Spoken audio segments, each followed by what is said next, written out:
There is a battlefield more dangerous than any war fought with weapons. It does not exist on foreign soil. It does not involve armies or borders. This battlefield lies inside you. The war within. Every man, every woman, no matter their wealth, no matter their power, no matter their status, must fight it. And until you win it, the world outside will always win against you.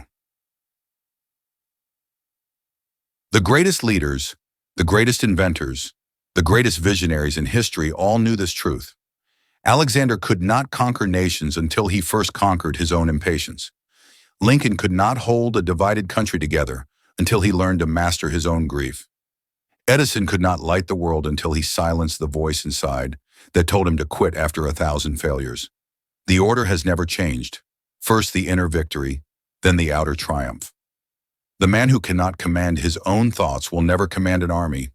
The woman who cannot discipline her own habits will never discipline her destiny. The war within is the deciding battle of your life. It begins with the mind, because your mindset is the lens through which every part of life is filtered. Two people can stand in the same storm. One curses the sky, the other learns to sail. Two people can face the same loss. One crumbles, the other grows stronger. What made the difference? Mindset. Andrew Carnegie looked at poverty and saw an invitation to rise. Walt Disney looked at failure and saw a stepping stone to imagination. Henry Ford looked at ridicule and saw proof he was creating something the world had never seen before. The war within begins with one choice: to see yourself not as the victim of life, but as the author of it. Not as one who reacts, but as one who creates. Your mindset is either your prison or your passport. But belief alone is not enough. The mind without clarity becomes a storm without a compass. Clarity is vision. Clarity is seeing the mountaintop while everyone else only sees the fog. Clarity is holding a picture of your future so vivid, so real, that it pulls you forward when your body begs to quit. Without clarity, effort scatters. Without clarity, time slips. Without clarity, life drifts. Lincoln's clarity was union. Edison's clarity was light. Disney's clarity was magic. They did not stumble into clarity. They built it, sharpened it, protected it. Because clarity is not found in noise. It is found in silence, in thought, in reflection. The war within cannot be won if you do not know what you are fighting for. But once you know, once the picture is burned into your mind, then comes the hardest part. Discipline. Discipline is the dividing line between those who dream and those who do. Everyone wants freedom, everyone wants wealth, everyone wants success, but only a few are willing to pay the price. And the price is discipline. Discipline is waking up when you want to sleep. Discipline is choosing work when comfort whispers in your ear. Discipline is keeping the promise you made to yourself long after the mood you made it in has died. Discipline is painful, but it is a lighter pain than the agony of regret. The pain of discipline weighs ounces. The pain of regret weighs tons. Edison chose discipline through 10,000 failed experiments. Ford chose discipline while others laughed at his vision. Disney chose discipline through rejection after rejection. Discipline is not punishment. It is freedom disguised as sacrifice. And those who reject it chain themselves to mediocrity. But even discipline without action is wasted potential. Action is where dreams become flesh, where vision becomes reality, where belief becomes proof. Yet most people never act. They wait for motivation. They wait for certainty. They wait for permission. And in their waiting, life slips away. There is no perfect moment. There is no perfect plan. There is only now. Action builds momentum. Action creates clarity. Action silences doubt. The act itself is what makes you strong. Carnegie built one deal at a time. Ford built one model at a time. Disney built one sketch at a time. What began as small steps became empires. Do not despise the small action. It may be the seed of greatness, but understand this. Even with discipline, even with action, life will test you. The storms will come. The critics will laugh. The failures will sting, and you will be knocked down. This is where resilience is born. Resilience is the ability to rise when the world expects you to stay down. It is the will to stand when your knees shake. It is the courage to move forward when everything inside you says retreat. Lincoln lost election after election, faced loss after loss, but his resilience carried him to the White House. Mandela lost decades behind bars, yet his resilience freed not only himself, but an entire nation. Helen Keller lost sight and sound, yet her resilience became a light for millions. Resilience is not about avoiding pain. It is about mastering it. It is about transforming suffering into strength.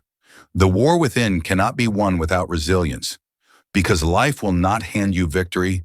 You must take it, lose it, rise again, and take it once more. But resilience alone is not enough, because the world is not still. It shifts, it evolves, it changes shape every day. And if you cannot adapt, you will break. Adaptability is the art of bending without surrendering. It is the wisdom to pivot without losing purpose.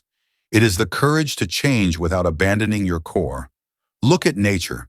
The tree that refuses to bend in the storm is snapped in half, but the tree that sways, that flexes, that yields just enough, it survives. The stubborn man clings to the past, and the past buries him. The wise man adapts to the future, and the future bows to him. Carnegie shifted with markets. Ford shifted with technology. Edison shifted with invention after invention, never afraid to abandon what did not work. They understood. Adaptability is not weakness. It is strength disguised as flexibility. It is strategy written in the language of change. The war within is not won by rigidity. It is won by the ability to grow, to learn, to evolve without losing sight of the ultimate goal. And in this war, gratitude is your shield. Gratitude transforms the battlefield. It takes the sting out of loss, the bitterness out of failure, the heaviness out of waiting. Gratitude says, even here in this pain, I have something to be thankful for. Gratitude says, even here, in this trial, I have a reason to endure.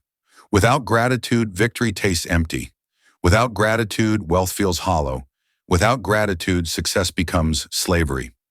Carnegie gave away libraries by the thousands because gratitude told him wealth meant nothing unless shared. Lincoln called for a day of thanksgiving in the darkest hours of war because gratitude reminded a nation that even in suffering, blessings remained. Gratitude does not blind you to struggle. It empowers you to rise above it. Ingratitude shrinks the soul. Gratitude expands it. And the warrior who carries gratitude into battle cannot be defeated from within.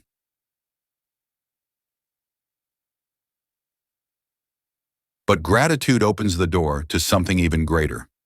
Learning. For every failure is a teacher. Every setback is a classroom. Every loss is a lesson. But only the humble learn. Only the willing grow. The undisciplined believe they know enough. The disciplined understand they will never know enough. Edison said, I have not failed. I've just found 10,000 ways that won't work. That was not failure. That was education. Lincoln studied law by candlelight when the world said his life was already decided. Disney devoured stories, technology, imagination, and built an empire of wonder. Learning is not an event, it is a lifestyle, and those who learn daily grow endlessly. The man who stops learning has already lost the war within, but the one who keeps learning can never be defeated.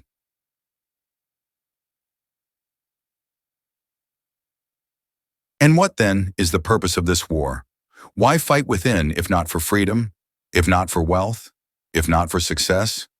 Because the war within is not just for you, it is for your legacy.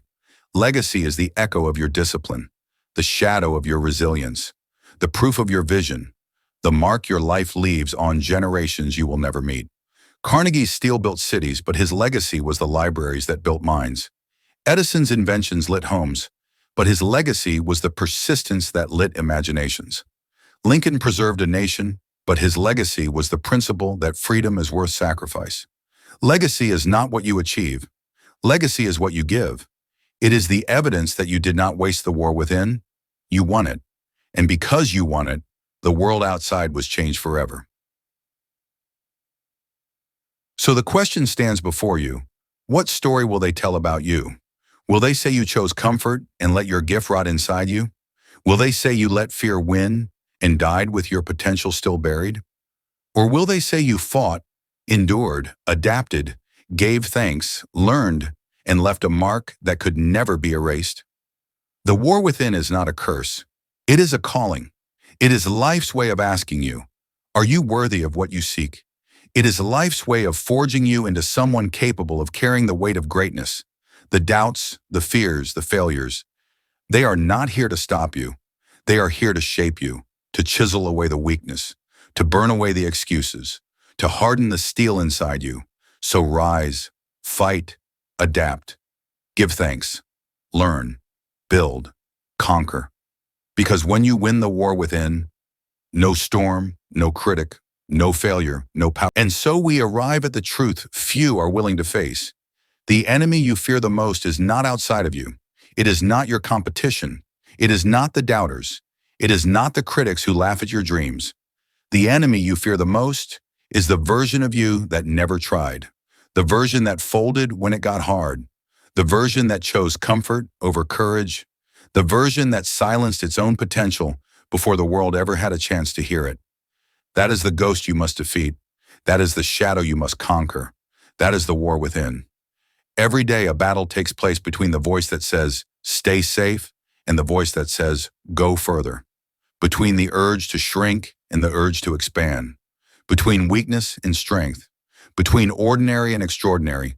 And your destiny will not be decided by chance. It will be decided by which voice you obey. The world outside does not care about your excuses.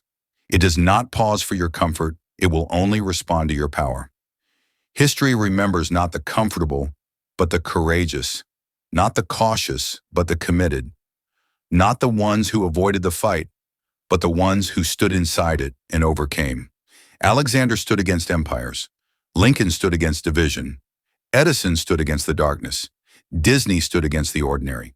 They all fought their private battles before they ever conquered the public stage. They all bled in silence before they ever triumphed in glory. Do not envy their victories until you are willing to endure their wars, because greatness is not a crown you are given. It is a war you must win. So hear this clearly. Your freedom is not found in comfort. Your success is not built in ease. Your wealth is not discovered in safety. It is forged in fire. It is built in battle. It is earned through the endless war within. And when you rise above the doubt, the fear, the excuses, when you conquer yourself, the world outside bends to you.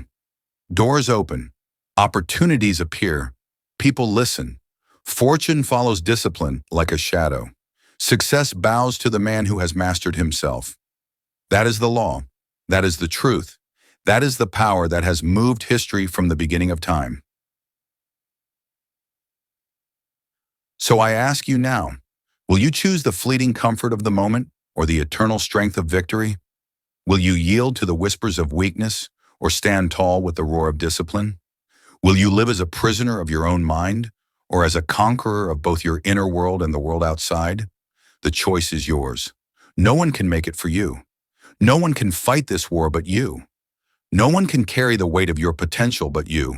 But if you choose discipline, resilience, gratitude, vision, and relentless action, if you choose to win this war within, then nothing outside of you can ever hold you down again. Not poverty, not fear, not failure, not circumstance, because a man who has conquered himself is unconquerable.